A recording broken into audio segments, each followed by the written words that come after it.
Hello, fellow Hello. bibliophiles. Welcome to our episode 11? We don't remember. But anyway, we're talking about the woman in cabin 10 today. We found a spot. Yes. Our backdrop is the Queen Mary. Why did we pick this spot? As we mentioned in the blog, this book takes place on a ship, on a cruiser. Luxury cruise line. Cruise line, yes, something like that. The Aurora. The Aurora. This is the first time they're using it, and so several journalists are invited to come aboard, and our protagonist is one of those journalists. Her name is Laura. They call her Lo, and there's not a lot of people on there. There's a couple cabins, and so they get to know each other pretty quickly. Let's. And they know each other, I think, from the whole journalist world. Yes. So they are familiar with each other. The owner of the ship is also on board, and so is his wife.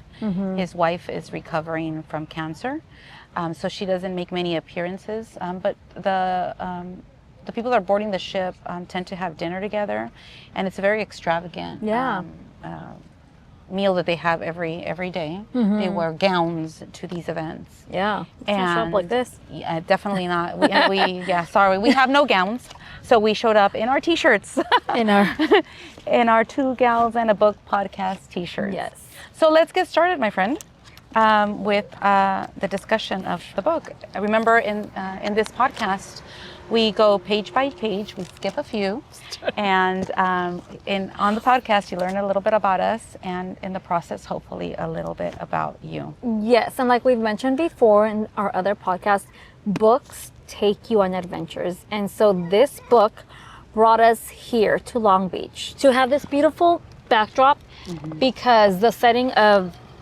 the cruise of where they're going is the Norway fjords, I think. We can't go there, obviously. So we are here.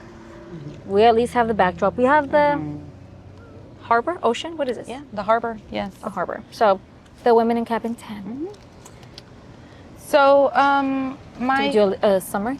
Yes, let's start with this. Well, we kind of introduced them to what's going on, but did you want to add something else before we? Yeah, we can do a deep dive. I know we did a little bit of it in our blog, but the main character is Lauren. Yes, Laura. Laura, I keep calling her. Laura Blacklock. Yeah, something like that. Lo. Her name is Lo. We're gonna call her Lo, and she works for Velocity, I think. And she's English. She is. So because they keep mentioning that. Yeah, it takes place in London. Yeah, and it starts off with her getting ready to go on this. I believe it's a week.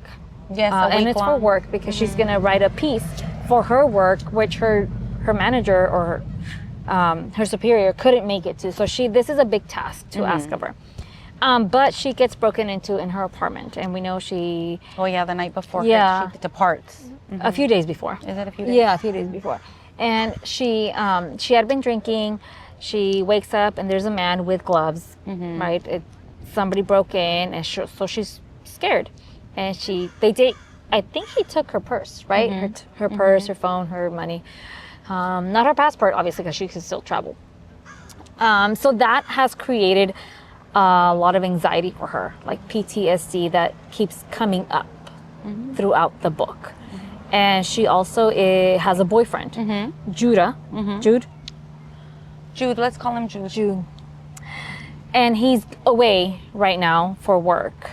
And they've been dating for a few years, I think. And so he is Boston. He's American, I believe. He's American, yes. Yeah, he's American. And so she goes on this, on her job, for this. And she's kind of questioning, like, am I supposed to be here? Because it's very luxurious. She had to rent the gowns. She couldn't afford to buy the gowns. True. She had to rent the gowns. And just like it states here, the woman in cabin 10, she does see a woman next to her cabin. She's in cabin 9.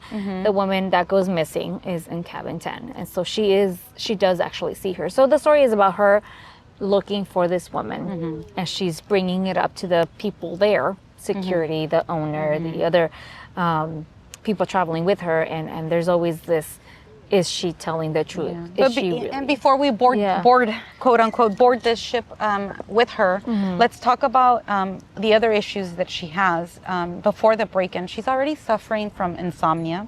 Ah, yes. She has anxiety issues. She takes medication for that.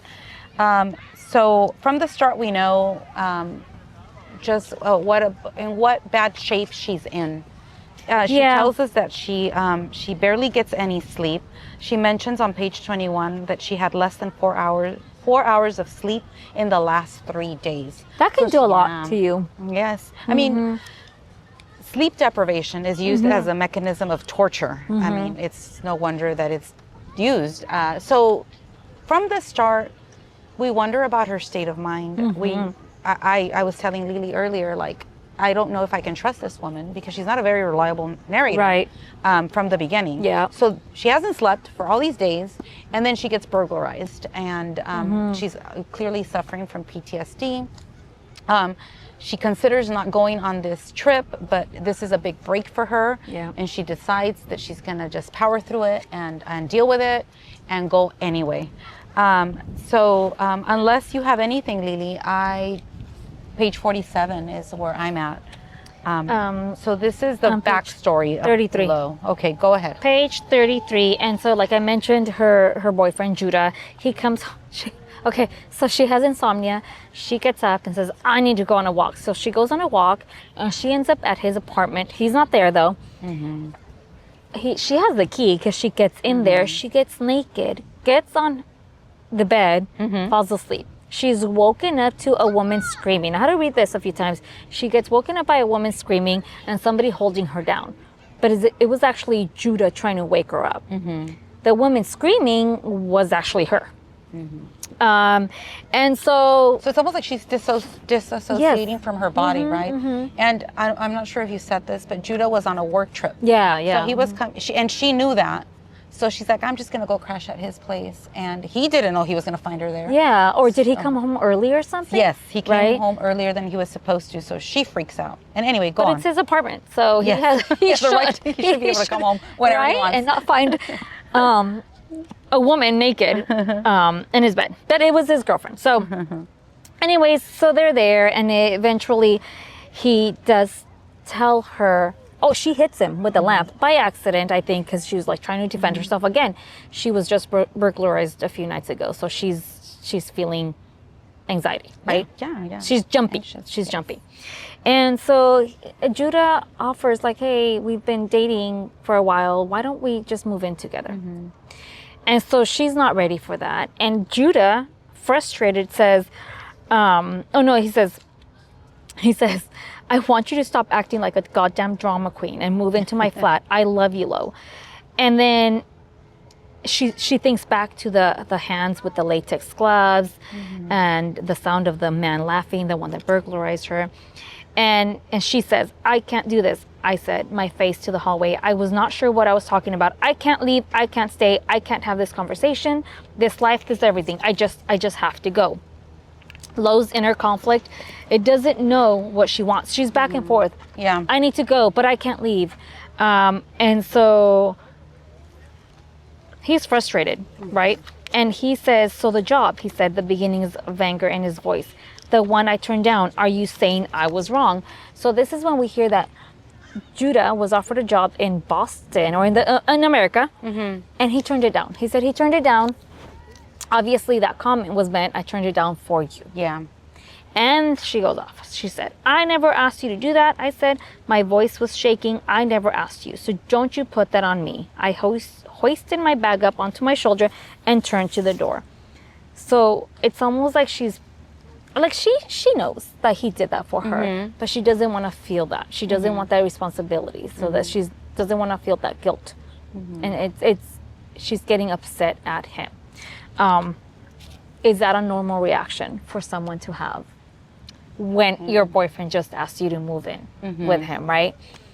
So I don't know if he understands the severity of what she just went through, or if that's like, how is this common in their relationship for her to lash out like that? I have to say, we don't have much of a backstory as to their relationship. We never get that in the book because it's almost like the focus of the book is the horror aspect of this murder or this missing woman that we don't know anything about. So maybe there's a bit of a lack in the character development, because you're right.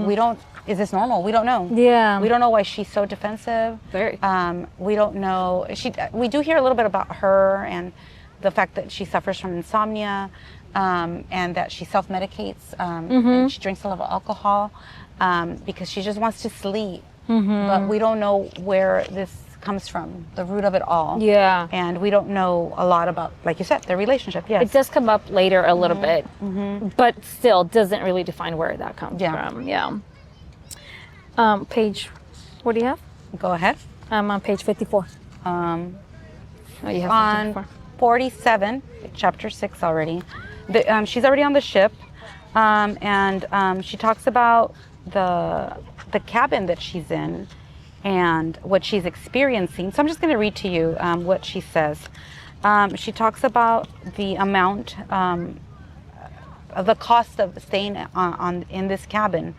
And she said the amount was obscene in comparison to my salary, or even Rowan's salary. Rowan is her boss. I had spent years drooling over the reports she sent back from a villa in the Bahamas or a yacht in the Maldives, and waiting for the day when I too would be senior enough to get those kinds of perks. But now I was actually getting a taste of it. I wondered, how did she stand it? These regular glimpses into a life no regular person would ever be able to afford. So my question to you, Lily, and to our viewers is it best if we don't get a glimpse of that lifestyle?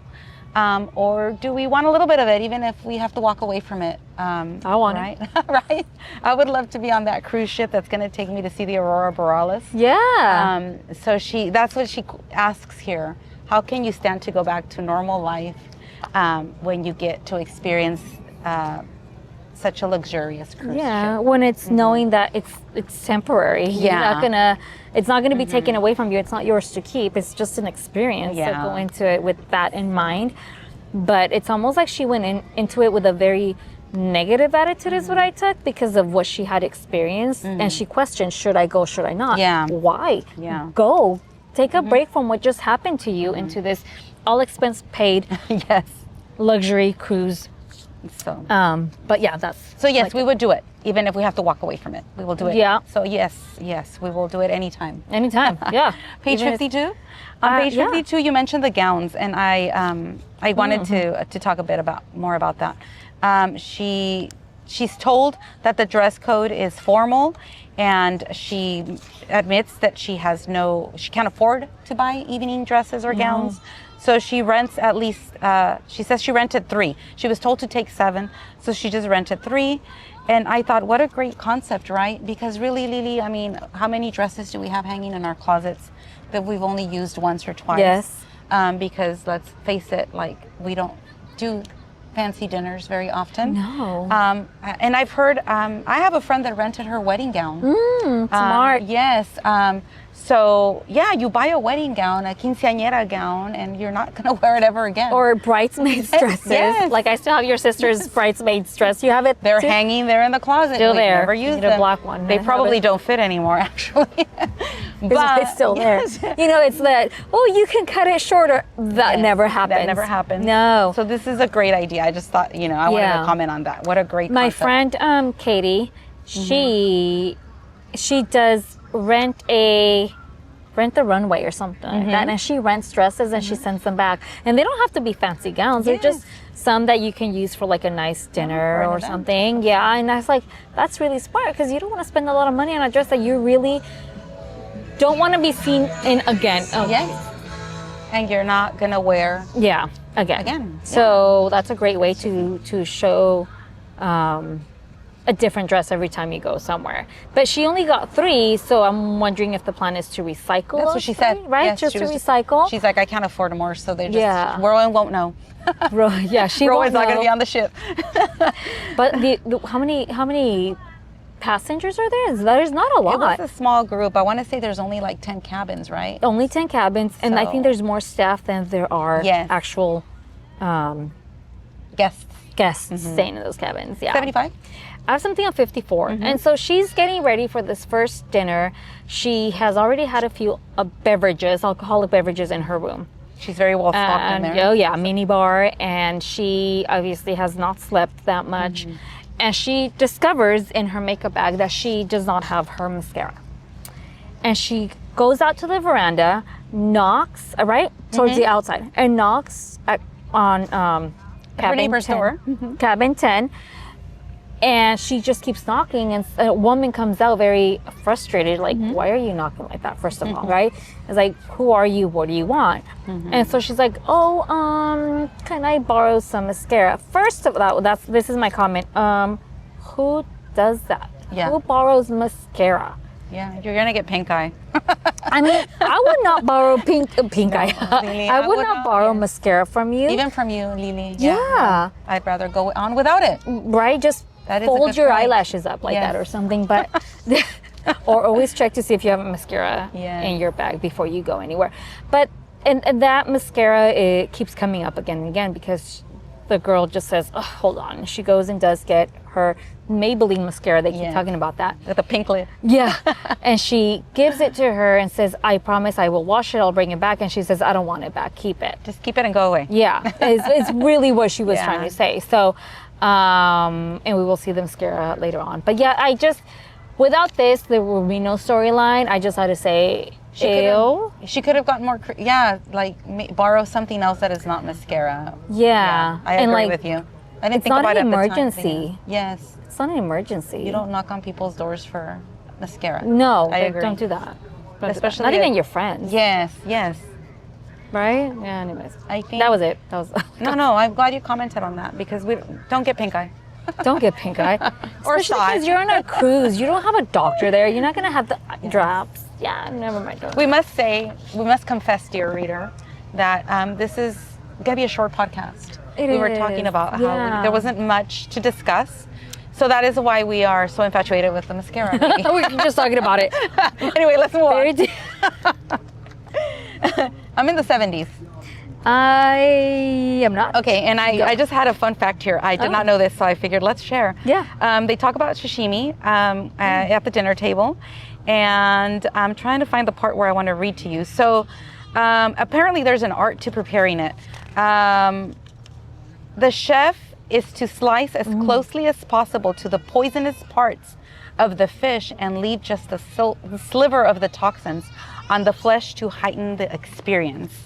And so they're talking at the dinner table about this, right? And then Alex, one of the guests, says, I have heard that it is supposed to act as a stimulant in very small quantities, although that particular slicing technique may be more to do with the expense of the fish and the chef's disinclination to waste even a morsel. So how poisoned is it, asked Lowe, in terms of quantity? I mean, how much would I have to eat? Well, that's the question, isn't it? Alexander says. He leaned across the table, a rather unpleasant gleam in his eye as he warmed to this topic. Different parts of the fish have a different toxic load, but in terms of the most poisonous part, which is to say the liver, the eyes, and the ovaries, we're talking very, very little, grams if that. They say it's around 1,000 times more deadly than cyanide. So I just thought, I didn't know this. I guess, it's interesting to me that people would willingly eat something that is that toxic. What if it's not prepared correctly? Right? Like, you trust someone? Yeah, you're trusting the chef to cut off and give you the exact amount. That's not going to kill you. Yeah. That's very interesting. Yeah. Luxury liner. So you would have stuff like that in a luxury liner. Apparently. I don't know if there's some kind of, what am I trying to say? If that's the excitement of eating it, right? That risk that you're taking. Oh, no, not it. Yeah, no. So we're not having sashimi today. Yeah, no, definitely not. And it goes on. It says that it paralyzes your muscles. It's insane.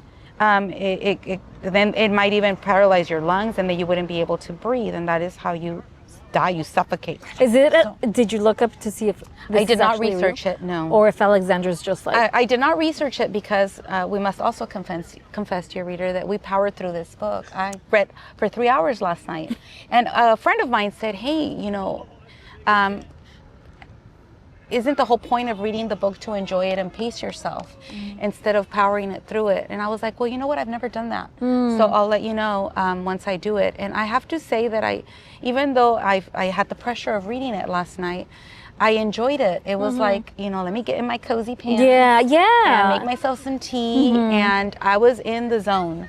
And I had never read for 3 hours straight, and I did enjoy it. No, I Because like it. Yeah. we are bibliophiles, and that's Yeah, we are. what we love. Richard to read. Biblio Yes. somewhere. Yes, Bibliophiles. we are bibliophiles, and so I had never done that, and I did it, and it was a 3-hour read, and I loved it. And so no, I did not research because I was like, I got to finish reading. Yeah, yeah. But I know I won't be eating poisonous fish anytime soon. 113 I have something before that. Yes, 98. Mm-hmm. I wrote this with a pencil. Okay, let me see. Okay, so and it's just more of a landmark or something for me. Page 98. This is when she goes to dinner, right? Thinking she's gonna see the woman in cabin 10. At dinner, she doesn't see her, and I don't know why she goes in search of her. What does she do? Why does she decide to go in search of her? Does she knock on her door and she doesn't answer? Oh no, just kidding. No. That night. Okay, this is why. You would think we remember since you just read it right? last night. So she drinks more at dinner. Yes. Then she's always drinking because it's all you can drink. I mean, no comment. And it's a mini bar. Yes. So and they keep putting more in there. Yeah. So she doesn't know how to say no. So she's drinking and she's drinking. She hasn't slept. She goes back to her room, still has insomnia, and she's trying to search through her emails to see if her boyfriend has emailed and nothing. Because they had an argument before she left. Did you tell them? You didn't. That she accidentally knocked his tooth out. I don't know why I'm laughing. That is not funny. With the lamp or something. So when he's holding her down because she's screaming because she's scared because she's traumatized, she grabs a lamp and she smacks him. Yeah. And she actually knocks one of his teeth out. And so they have to go to the dentist because it's an emergency procedure. So she's just like a mess. And so then she goes on this ship, like we just said, and then she sees this woman and now she wants to know where she's at. She obsesses over it. Yes. She wants to know why she hasn't seen her anywhere. Why she hasn't seen her, but she's drinking. Heard a splash. Yes, that's what I was. So she's in and out of sleep, right? Because she has insomnia, and then she hears a scream and a splash, and to her, she described it as a body that's landed on the water. So she goes out, but yet she thinks she sees something. She's not. Again, we don't know if she doesn't even know herself. Yeah. If what she heard was real or if she imagined it or there's something there. And then she's looking over like some glass window door to the next cabin and she sees like a smear of blood. She panics. She goes and calls security and they eventually go and she's telling them, I heard this, she was there. And so they're trying to be like, okay, well, we will go and talk to the staff and we will talk to whoever we need to talk to. And this is page 98 is where she finds out, ma'am, there's no one on cabin 10. Nobody was there as a guest in cabin 10. Yeah. So this is when you're like, uh-oh. Questioning Lo as, is she reliable? Yeah. Was she dreaming it? Is this a trigger because of what she went through when she was burglarized? I don't know. So you're like, what, now you want to know what if. But then remember, she has a mascara tube. Yes, that's her evidence. It's something concrete, something tangible. So she really, she really holds on to that mascara because she didn't make that up. As much as they're telling her that she's imagining everything else, she has something, like you said, tangible. Even though nobody saw this woman giving it to her. So that's where we're at. Now she wants to find this woman because she's got to be on this boat that is not a very big boat. So she's on a mission. Yeah. Page 113, I just wanted to comment on the living quarters of the guests as opposed to the living quarters of the employees. Yes. So I'm just going to read this part to you. When they're looking for this mystery woman, she says, we were passing the cruise cabins again, and as we passed the few open doors I glanced in, shocked afresh at the dinginess of the cramped quarters. I couldn't imagine spending week after week, month after month in the windowless confines. Perhaps Nilsson felt my silence at his back, for he spoke again. They're a little small, aren't they? But there's only a dozen or so staff on the boat, excluding the sailing crew. So we don't need much space.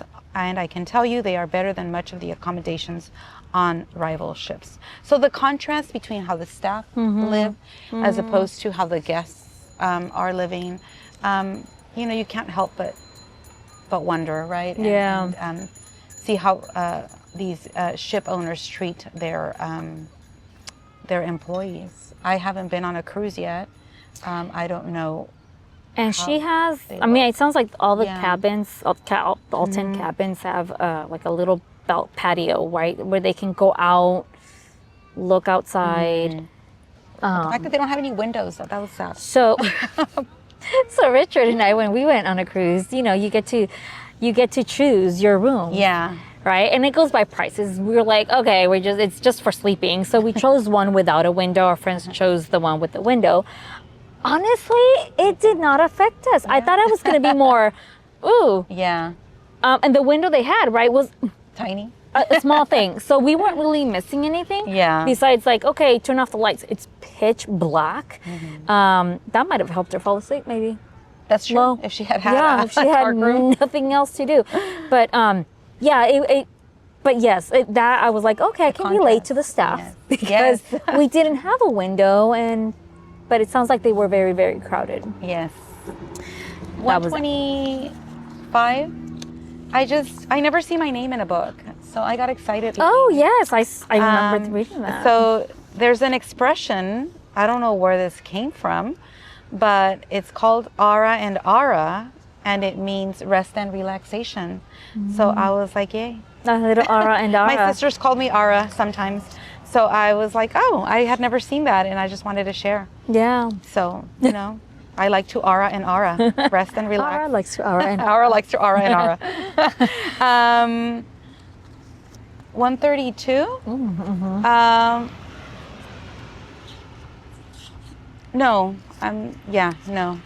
I think the only thing that I thought here, but of course I'm wrong now that I finished the book. From the beginning, we wonder if Lo is imagining things right. So on 132, for some reason, I thought that maybe Lo and the woman in cabin 10 were the same person.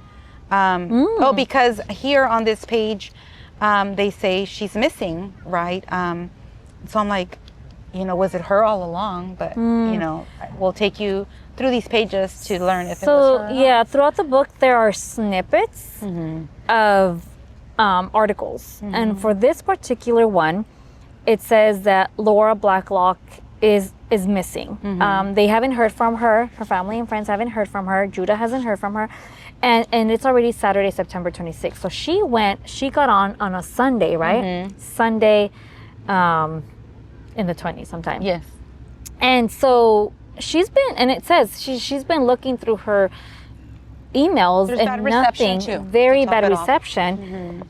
And yeah, and Judah's saying, I've emailed her and there's nothing. I've reached out to her parents. Nobody knows anything about her. So now it's Saturday and they reported her missing. And so you read like, she's missing. Yeah. So then you're like, uh-oh, what happened? Yes. In the later, right? Because it does take you back to how we got there. Yeah. Yeah. And so and that's where your for me it was like, okay, I want to keep going because I want to know what actually happens to her if she actually goes missing. So I'm gonna pay. And I mean, even though she's the protagonist, I mean, we've seen protagonists die in books, so you do wonder, like, is she gonna die at the end? Yeah. Even though we tend to think that protagonists don't die, so that's kind of you go back and forth wondering, right? Go ahead, Lily. So I'm on page 140. Okay. It says she's making him feel. So this is where she's talking to Nilsson, the security, and he's already told her there is nobody in that cabin. And then she once again goes to him frustrated because she has the mascara tube. She's like, something happens. She's missing. Where is she? Who is she? And he kind of tells her, you know, Ben, her ex, who happens to be on this liner also, because he's also a journalist, had mentioned to Nilsson that she drinks, that she she takes antidepressants. She was burglarized before coming on this trip. So he kind of says, he says, He told me about the man in your flat, the burglar. And she says, that has nothing to do with this. And he coughed and folded his arms, then his legs. The picture of a man his size, perched uncomfortably on a sofa, trying to efface himself into nothing, was almost ludicrously comic. So she's looking at this big man who's there, kind of like cowardy, I can't say it, cowarding down. Yeah. Because she's like upset, and he's like, what else can he say? And I suppose she's making him feel uncomfortable. And she says this is ludicrously comic, but I feel like that's the only time, I think, in this book that she's in control. Yeah. And so she's loving the fact that she's controlling him because he's just there, cowarding down. And then it says, how relatable is she as a witness? She is, okay, since she's self-medicating, I think Nelson's thinking, how credible is she as a witness, right? Because he does bring up, well, you're taking antidepressants, and then she's wondering, how does she know? And then she thinks, he came into my in my cabin and he searched through my stuff and found the packet of her antidepressants. So, and then you think once again, it's like, now she's blaming a security guard of coming into her room. She starts to get paranoid. Yeah. So you add that to all the other issues that she already has. Now there's a paranoia component to add to all this. 143. 43. Oh, I have something on fun. Yeah, me too. The same thing, I think. Yep. I'll start and then you can add to it. So here she tells us about her friend Erin, and Erin tells her, we all have demons inside us, voices that whisper we're no good, that if we don't make this promotion or that exam, we'll reveal to the world exactly what kind of worthless sacks of skin and sinew we really are. Maybe that's true. Maybe mine just have louder voices. So, I mean, my comment was just like, yeah, what kind of voices do we have inside us that put us down constantly? For her, it's right that she's not,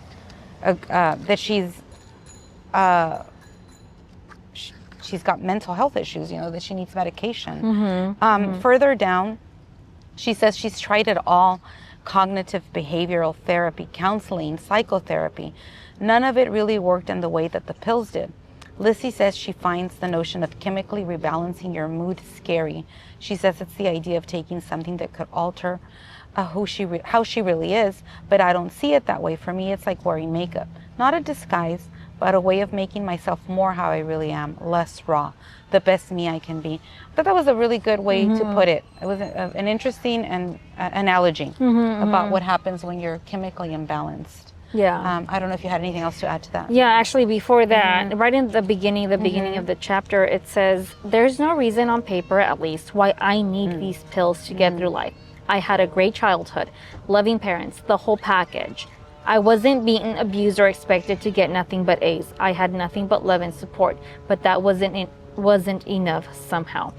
And I just put, when life circumstances don't explain the depression, it can lead to guilt or shame, right? Yeah. Because, I don't know. There's no reason. Yes, there's you're right. no reason. And sometimes, I mean, I'm not an expert. I don't, sometimes if you know someone with depression, or you want to find a reason. Yes. Was it their childhood? Yes. What happened? What trauma? What PTSD?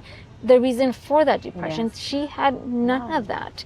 And even when people tell you that there's nothing, you want to dig further. There's got to be something. Yeah, something right? buried that you don't. Yeah, blah, blah, and that's where the therapists Yes. come in to really, because there's got to be something that's what is that called? That's been reserved, not reserved, but I don't.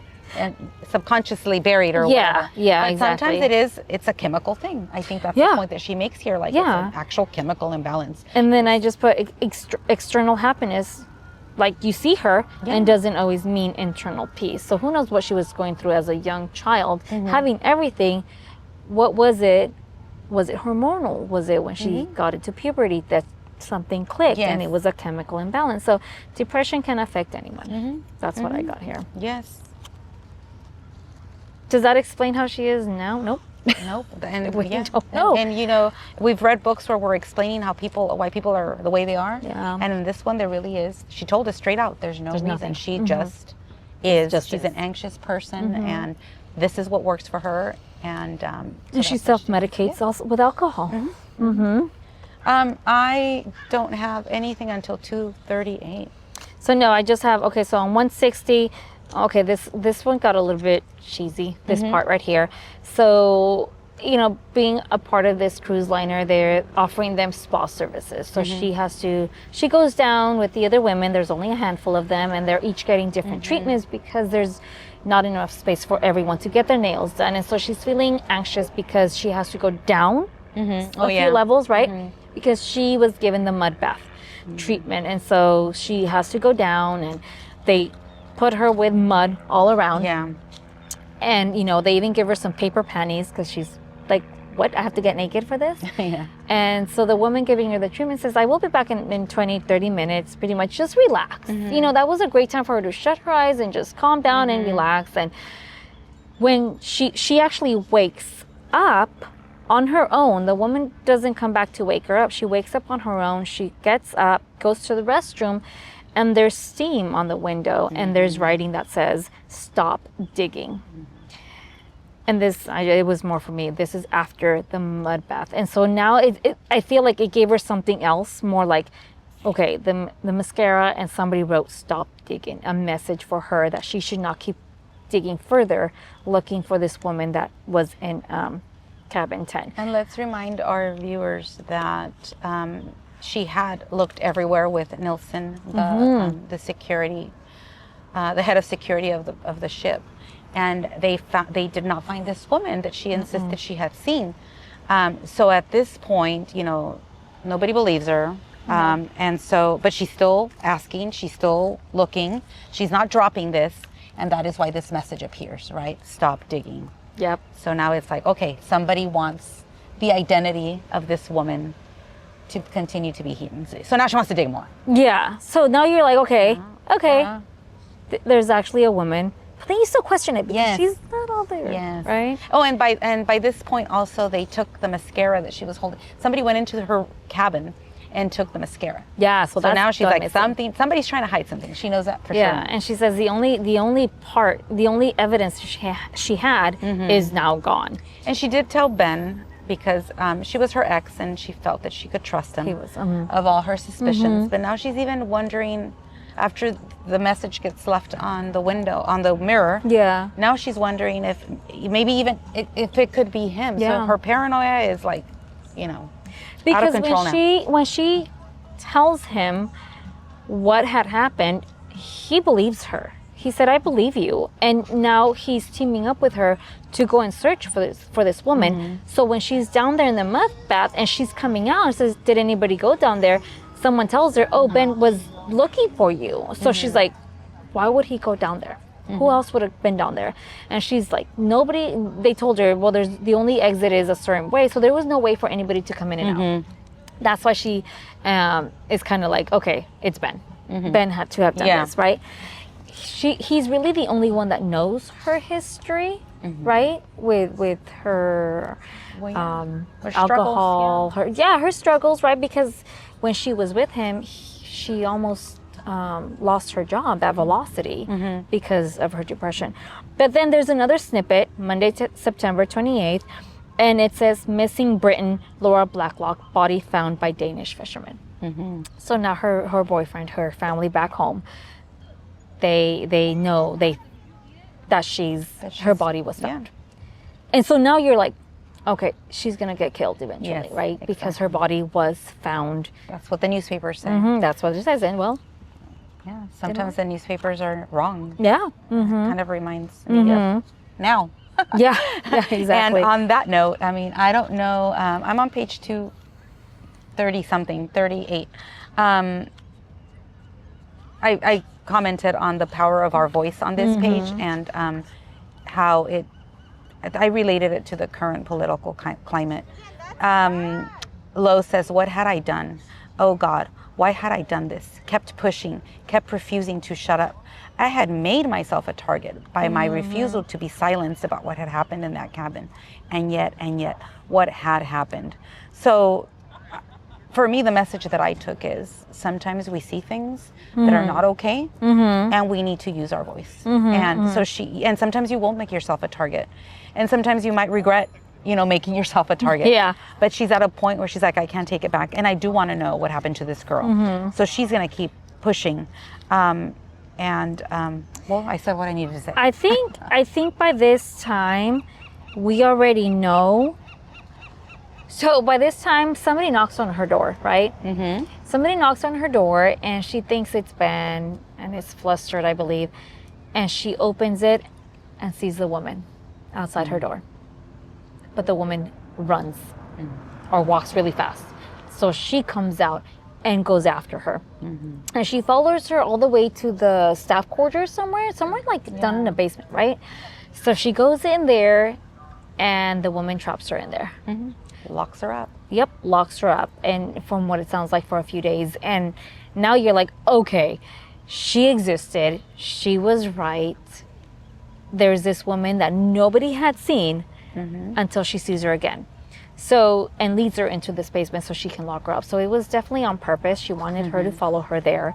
And then we will uncover that. So she does tell her, she just goes and kind of puts food in there and just closes the door. So she doesn't really see her until I think Lo got smart and broke a tray because it was a plastic tray.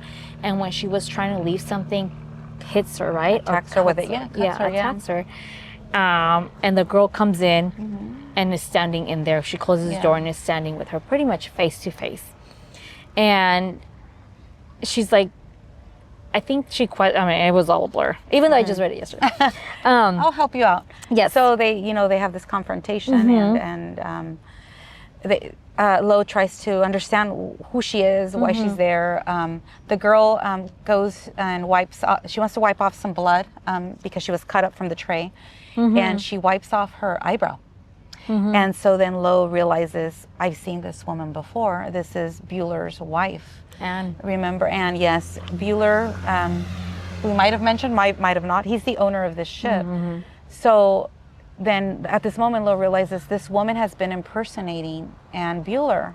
Who, Araceli said, had cancer. Yes, was recovering from cancer.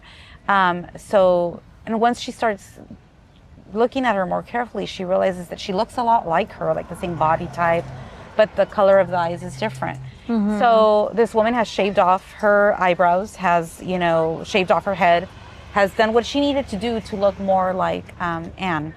And she leaves, and Lo is sitting there in her prison, trying to put this story together. And eventually, this girl keeps coming back to bring her food, etc. And she starts getting more and more information out of her.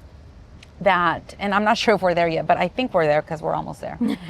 She confesses to her that she met Bueller and they fell in love. She was a waitress, she was an actress, and that he had this idea, that he basically couldn't be with her because, he has a wife that has cancer, and, he can't do that to her. So, but that he really does love her. Her name is Carrie? Carrie. Carrie. So Carrie falls for the story, and then he tells her, hey, why don't you come on this ship with me, and we can be together, and you can pretend to be Anne, and we don't have to hide because nobody on this ship knows Anne. And so just the idea of being with him out in the open is so enticing to her that she agrees. And so when she was in cabin 10, she was getting ready to play the part of Anne. And she was not supposed to be seen by anyone. And when Lo knocked on her door, she thought, by the way she knocked, that it was Richard who was knocking on the door, and that's why she opened the door. And that's why she was so quick to try to get rid of her. She's like, oops, I was seen. I wasn't supposed to be seen. The first time we hear of Anne, when maybe the one of the first dinners, she has a scarf on her head because again she has cancer, right? And it does say she looks pale, frail, very thin, sick, and again they're surrounded by journalists, and even there's one that takes pictures, right? And Richard, the husband, says no pictures of her, because obvious reasons, right? And at first we thought it was like, oh, because be sensitive. Right? Don't take pictures of her. And she excuses herself and does leave because she can't stand being there at dinner. And we think, well, she's not feeling well. She's going to go back to her cabin. So once we find out that she wipes off the blood of her face and she takes off an eyebrow, and Lo realizes that is Anne Bueller. not Bueller, Bulmer, or something like that. Bueller. No. She realizes that it's her. You know, I wondered, how old is Anne? How old was the real wife? I don't know if they mentioned the age. Right? Honestly. Because it was like, well, she did a really, really good job about... In her 30s, maybe? Maybe. No? They were Yes. both young. Yes. And so back home, wherever they were from, so Anne was a recluse. She stayed in Norway. Yes. She didn't come out much. So there was 2 incidences where Carrie dressed up like Anne and they went out in public and it worked. Yes. And she liked being with him out in public because otherwise they couldn't do that. So when it was offered for her to go on this cruise with him and Bulmer. be able to... Sorry. Bulmer. I was like, I need to get the name right. Yeah. Bulmer. So she took it, right? Because she was in love with him. Yes. She was in love with him, so she took the chance. They did it, and So I have to read to you. Yeah. I found the backstory to Carrie on page 284. She says that Rich. Actually, maybe I'm not I'll there wait. yet. No, Yeah. I'll wait for you because Yeah. there's more to be revealed on this page. Go on. I'm sorry. and then it's okay. 241. I put she wrote. Lo wrote, she had definitely been the person who had ambushed me in the corridor. And the more I thought about it, the more I was sure that the hand that had come snaking in to snatch my food tray was hers, too. A skinny, lithe, strong hand. Lithe or lithe? I don't know. A hand that could scratch and slap and smack a person's head against the wall. There must be some reason for all this. No one would go through this elaborate charade for nothing. Had she been faking her own death? Had I been meant to see what happened? But if so, why go to such lengths to pretend she was never there? Why clear the cabin? Wipe away the blood, destroy the mascara, and deliberately discredit everything about my account of that night? And at some point, she even calls her a bitch. Yes. She's feeling very betrayed. Initially, she was trying to save her, protect her. Something happened to her. I want to know where she's at. I want everybody to know she was there. I want to go looking for her. But now she's feeling betrayed because this woman is doing everything she can to discredit Lo. And she throws it in her face. She does, yeah. All I did was care about your well-being, and now you have me locked up in this room, and you won't help me escape. Yeah, yeah. And go on. I have page 250. Go ahead. So now it's almost, and there's a few days that they're in there. She knows, and so she's almost like they speak like friends. Because Carrie does tell her everything that happened. They met at a club, right?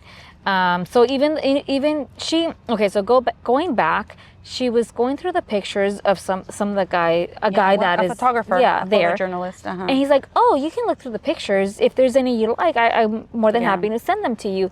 And she sees her on that picture, but she doesn't want to ask him yet. Because she's suspecting of everyone, remember? Everybody's a suspect, So right? She doesn't want to reveal that she recognized her Yeah, in yeah. one of these pictures. So she knows. So by this chapter 25, she knows that she's Anne. She knows that. I think by now that Yeah, there was a body thrown over, right? Yes, She does tell her the whole story. So what happened was, she's there, is gonna dress up, be like Anne because Anne is supposed to get off the ship.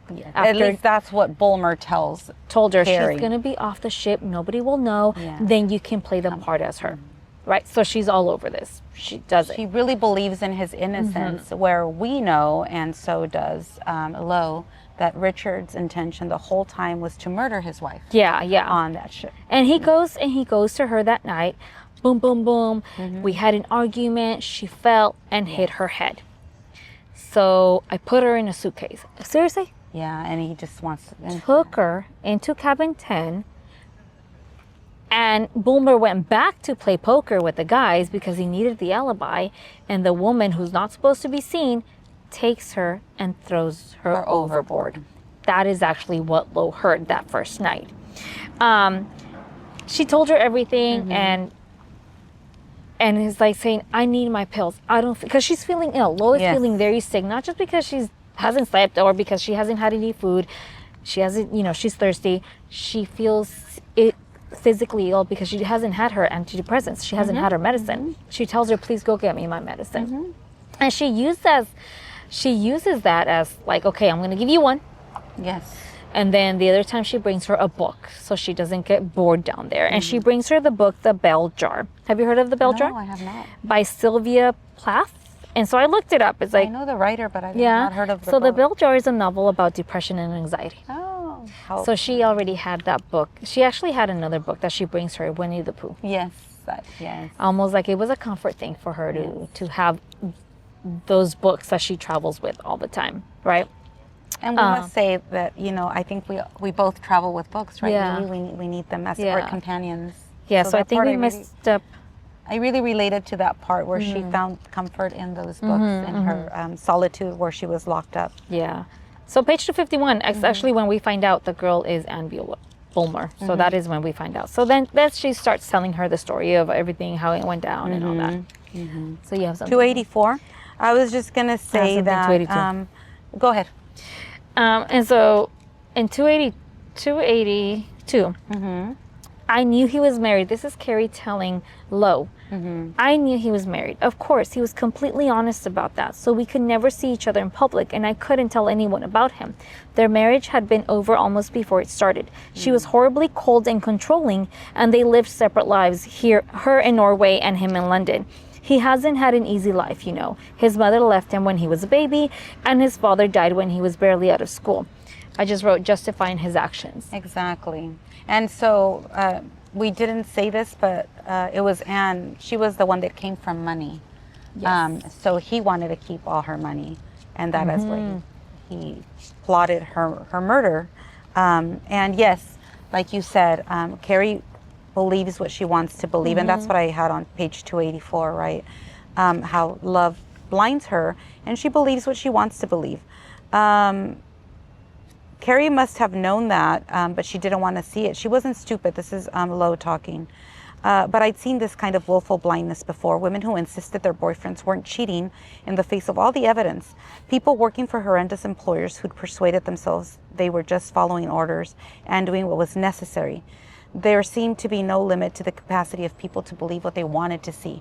And if Carrie had argued herself into accepting Richard's twisted version of the facts in the face of all logic, she wasn't likely to listen to me.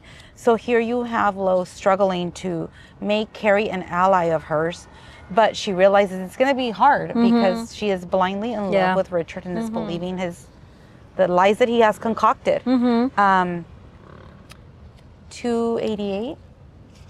Carrie and Lo are in different types of prisons, I wrote. So let me see, where did I get this from? I'm trying to see what I want to read to you guys.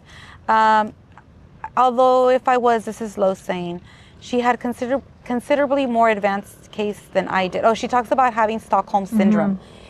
Here, she says that both of them have Stockholm syndrome. She is a captive locked up in the basement of this ship, and she's identifying with Carrie and what she's been through. But she also realizes at the same time that Carrie is also a type of captive of Richard in this case, and that her prison is a bit larger, right? She's able to wander and walk around the ship, but Richard has a certain grip on her. He also controls her. She says, different compartments of the same cage. Carrie's cage is just slightly larger. Again, we see another toxic relationship, right? It's a pattern in our books. We've mentioned this before. I just have one final posted on page 334. So before we go there, so on the next page on 289, I think eventually Carrie feels bad for Lo and helps her escape. And she does tell her, Richard is coming. It's supposed to be tomorrow, but I just got the message. He's coming back tonight. So she goes in there and says, let's swap. Strips her clothes off, gives it to Lo. Lo is supposed to give her clothes. And they talk about some vintage boots that she purchased and that Carrie's going to have now. Because the plan was for Lo to dress up like Anne. And walk off the boat. As Anne. And nobody would question it because, well, she was there. She was a guest. She is the owner. Pretty much the owner, right? And so she's hesitant. Lo is hesitant because she's like, wait, what? She tells her, go to our cabin, get the money that's there, get this, get that, get dressed, and go and get off. And she does. She goes. So she makes it into the cabin, but Richard gets there, right? Yes, before she gets off the ship. So she's hiding, and you're like, oh my gosh, how is she gonna get out? I can't wait to see that in the movie. I know. Like how they create that suspense, right? Yeah, He's there, he's watching TV. Yeah. Has he fallen asleep? Has he not fallen asleep? Yeah. How's she gonna get out of that cabin? Yeah, so then she has to kind of jump into the water. Well, she falls. She falls into the because water. she's trying to crawl out of the viewing area. What's it called? Like the Veranda? The veranda, I guess. Yeah. So she's like, this is the only way out. Like I cannot walk through the room, the cabin, because Richard is there. Yeah. So she tries to climb down and she falls. And she falls. Cold water. Because they're close to the Arctic. So Lily and I Norway. found it very not credible, or Realistic? Yeah, realistic. I mean, she's been starved. There was a point where she says that she is very faint because she hasn't been fed in days. She's thirsty. So she's not in very good physical shape. And now she's climbing out of a ship and she's surviving cold waters in the ocean and swimming to the shore. So it was just, again, we were curious to see how this looks in the movie, which is coming, in case we didn't say it, Yes. on Netflix, October 10th. 10th. It's a Friday. Like that. Yes. Yeah, and she does make it to shore, and she makes it into like a little hotel, right? And before that, Carrie did warn her, don't trust anybody. Go to France, go to another country, Yeah. because Richard has a lot of friends. He's got a really, he's very connected. So get this passport and leave the country. Yeah. And Carrie had to fake that she was attacked. She beat herself up against, She told her, hit me.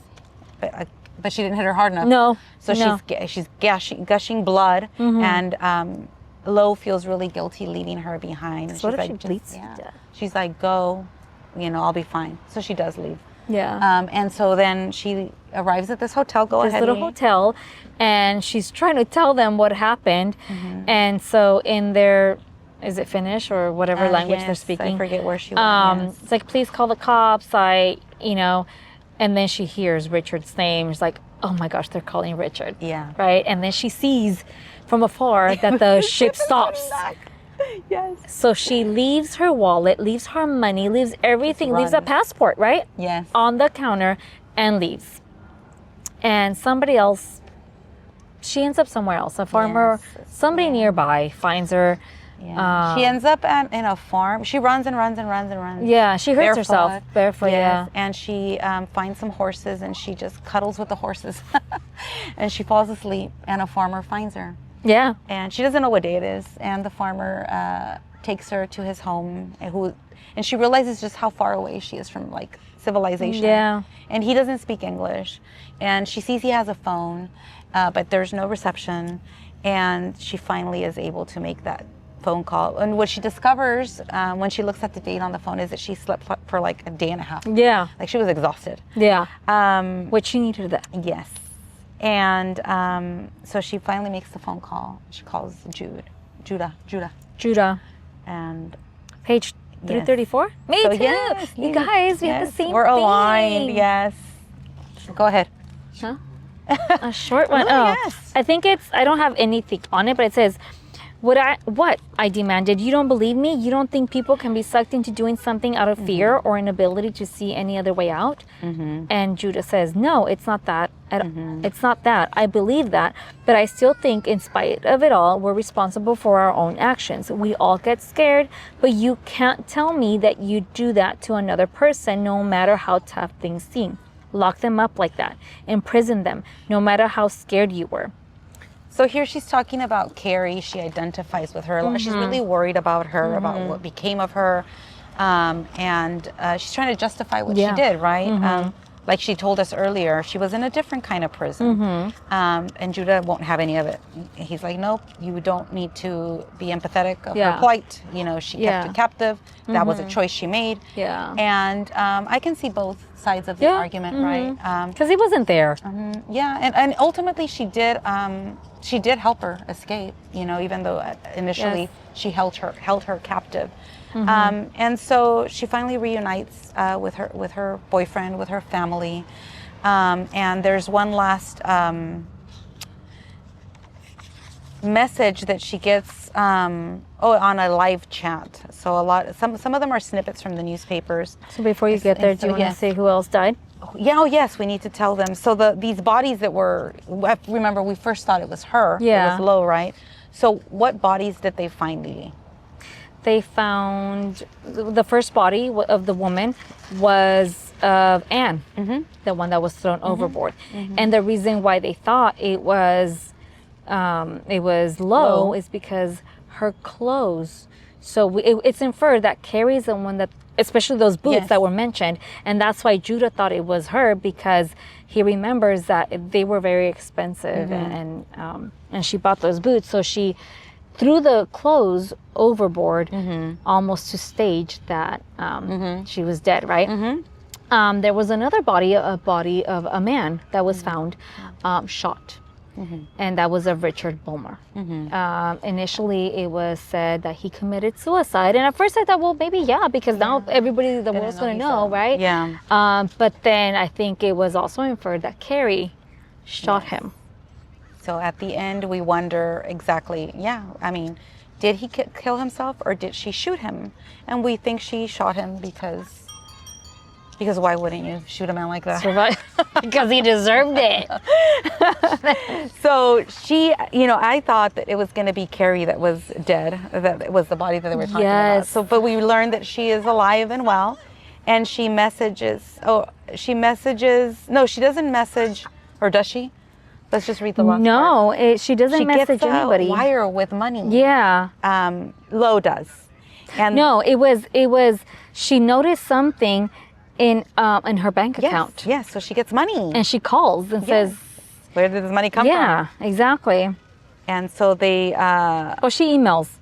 I received a nod credit to my account. I wanted to check if you had any It's a chat, info. a live chat. Yeah, it's a live chat. Yeah. And so she's like, I'm concerned because I got all this money. I wouldn't be concerned, for the record. You can send me all the money you want. And then he checks, and it says the transaction has a message that says Tigger's bounce. And that's how we know that the money was sent by Carrie. Yeah, because they connected with that book, Winnie the Pooh, because it was like a security thing for both of them as children, right? Yes. And they said, I identify as my mom, or something about I'm like Tigger in the story, right? So this money came from a Swiss bank account. So now we know that Carrie made it safely out of there. We don't know how, because this is where the book ends. And that somehow she got a hold of the Bulmer money, and she figured she should compensate Lo for what she went through, and she sends her some money, and then that's this was like 3 months after, so it's not something that's it's in December. To receive it, it's kind of like, wait, what, right? Yeah. Because it wasn't immediately right after it happened. So, and she did decide to move to America with her boyfriend. Yes. She's like, okay, I'm done with this place. Yeah. Yes, let's go to you. So, fellow reader, that is... So that was that. That was that. I mean, so if, read the book, watch the movie. Yeah. Listen to us. And there's also a sequel. The woman is sweet. Is it the same? 11. Is it the same protagonist? Same character. Oh. It's Lo years later, I read. We have it on our list. We have it on our list. We might read it. We might not. We have a very long list. We do have a very long list. And if you give us other options or give us other ideas, we will read those too. So before we go, we would like to tell you that our next book is The First Witch of Boston. This is a new release. It was just published this year. And we're very excited to read it. And, Halloween's coming. And so join us for the read, hopefully. And if not, listen to us, because we will give you detailed summary. Yes, historical fiction. What we learned. It's a historical fiction. Yeah. And stay tuned. Also, shout out to my friend Irene, who gave me this beautiful bookmarker. Look, it's Frida. It's Frida. Until next time, fellow reader. I want to go on that. We will take you in a bit to check out the port. But yes, here we are. Our discussions. It was kind of hard to hold on to them, but here we are. We are going to put up on the floor. They're going to fly away.